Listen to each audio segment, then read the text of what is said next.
Well, that just about sums it up. Cimoooooooo!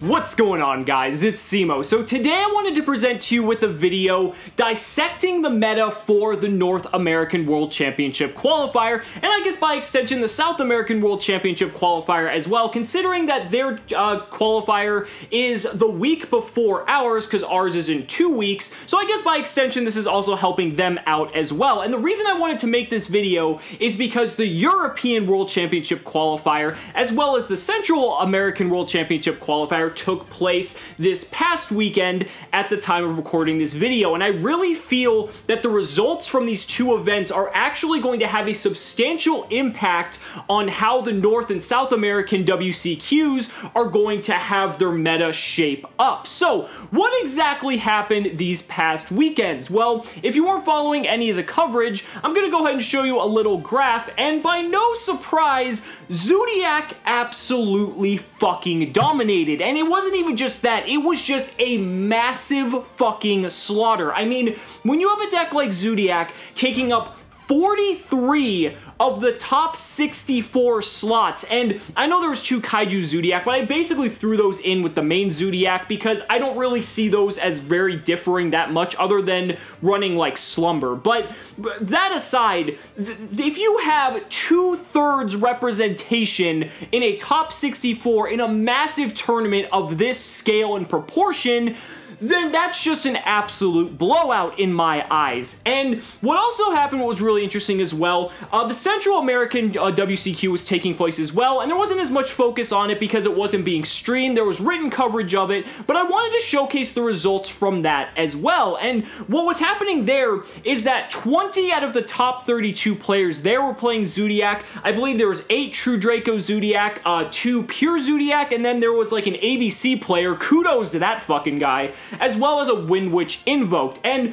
moving back to the European WCQ, there was also, I believe, 9 True Draco Zoodiac, 9 Pure True Draco, and then I also believe there was a Pendulum Magician and a Wind Witch Invoked player in there as well. So, what did we learn from this, essentially? Well, we learned that Zoodiac is definitively the best deck. You cannot argue with this fact anymore, and I know a ton of you guys are so sick of Zoodiac. I mean, frankly, I'm a little sick of it myself because when the game gets to this point, you know, I develop an appreciation for the Zoodiac mirror match because I do think, outside of Dimensional Barrier, there actually is a lot of skill and intricacies that take place in that matchup, and I think it really shows, especially when you watch some of the feature matches that took place at the top tables from the European WCQ, and if you haven't checked those out, I really recommend that you do because it's really cool just watching all the little different intricacies go and pretty much take place. But the thing is, Zoodiac's the best deck. You just can't argue with this fact anymore. And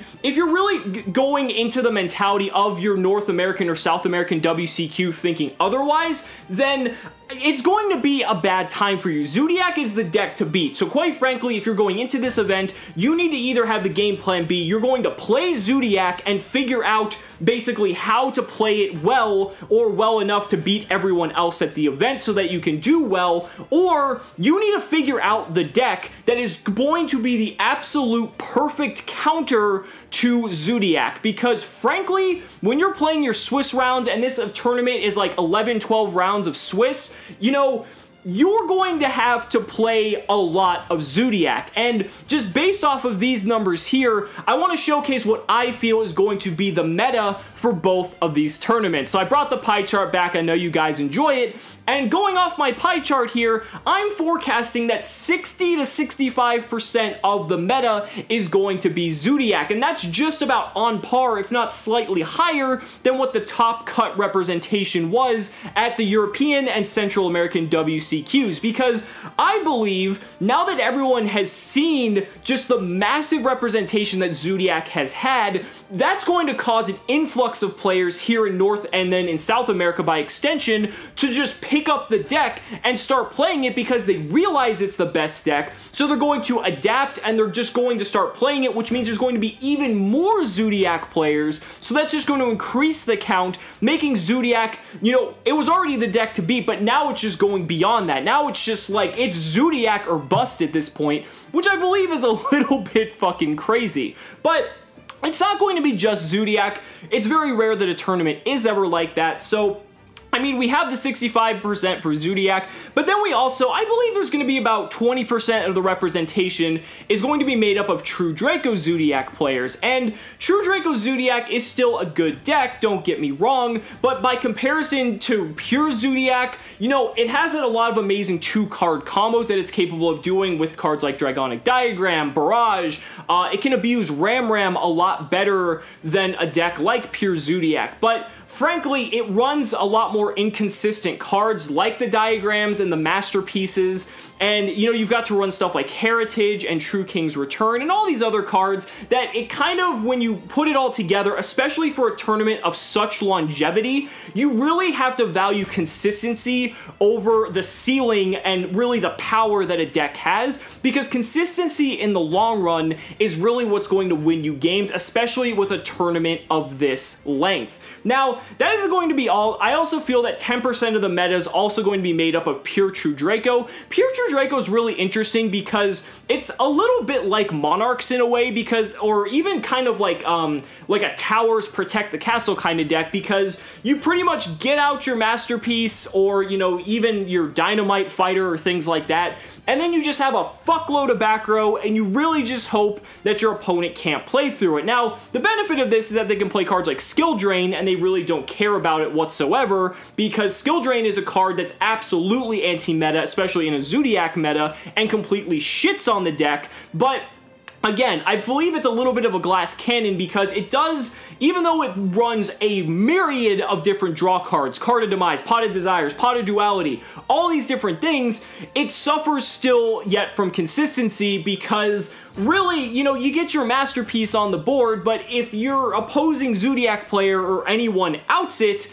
then you really don't have much of a follow-up play, and your board is kind of shattered, and you're going to be very vulnerable to your opponent's follow-up plays because the deck doesn't really have a ton of recovery, and that's just the way the deck's designed. The deck's designed to just shit out Masterpiece, and then that's pretty much it. Like, either you win or you lose by the Masterpiece. Now, to wrap everything up with this meta-analysis here, I believe that there are going to be some Wind Witch Invoked players as well, because Wind Witch Invoked actually has a very solid counter matchup against pure Zoodiac. We've seen this in the OCG, and it actually won some premier tournaments over there in a Zoodiac-dominated meta, so I definitely wouldn't count a deck like Wind Witch Invoked out, mainly because they abuse cards like Book of Eclipse and Quaking Mirror Force in tandem with a card like Invoked Purgatrio. I've discussed this in a previous video, but I really do feel that that deck does have a lot of potential in a heavily represented pure Zoodiac meta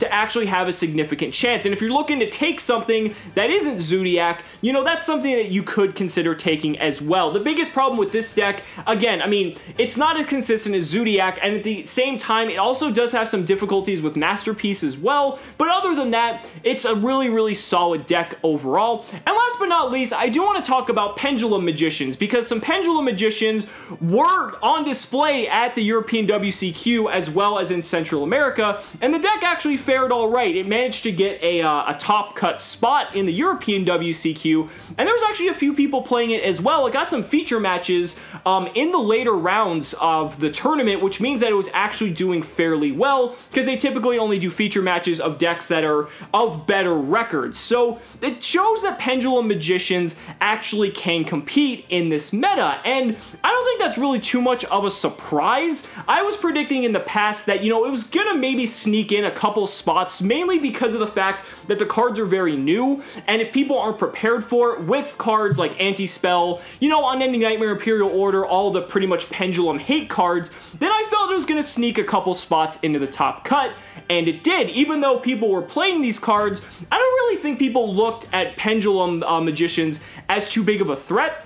But I definitely feel that moving into this event, if you are planning on going and doing well, you definitely want to understand how the Pendulum Magician matchup works and what your game plan is going into that matchup, because probably in the Swiss rounds, you might play 1 or even maybe 2 at most, but if anything, you don't want to lose to that matchup because you're going to want to primarily focus on your Zoodiac as well as your True Draco matchups more than anything else. And I feel like people really solved the problem with the Zoodiac deck going into this past weekend, and that's really what contributed to the deck's success. You know, people were teching Shuffle Reborn, which we'll do in tomorrow's video.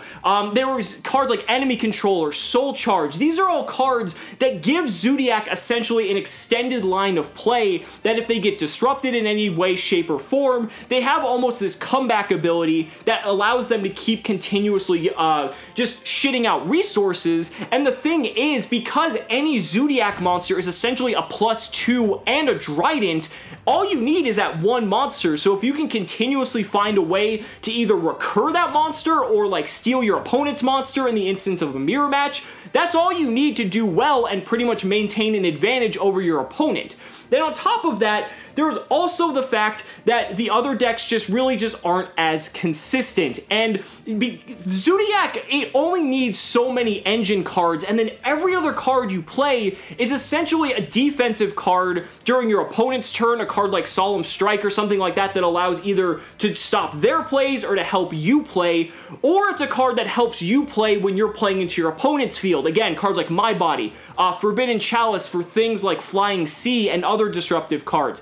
Anything like that, where every card you're drawing isn't necessarily a bad card and doesn't really clog and prevent you from playing the rest of your cards, that just equates to raw consistency and really allows the deck to perform very well. Now, that doesn't mean the deck is perfectly consistent, but compared to all of the other options available in this current format, it definitely goes to show that Zoodiac is the deck to beat. But guys, that's just my opinion of the entire meta for the North American and South American WCQ, as well as kind of an overview of why Zoodiac performed so well this past weekend. But it's just my opinion. Let me know down in the comments what you guys think, and let me know what you think moving into this format for the last few tournaments, if you think there's going to be any other big surprises that we might see. So guys, thank you so much for watching the video. Be sure to like the video as always, subscribe to the channel for more amazing Yu-Gi-Oh content, and if you found this video helpful, consider backing me on Patreon, because just by pledging only $1 a month,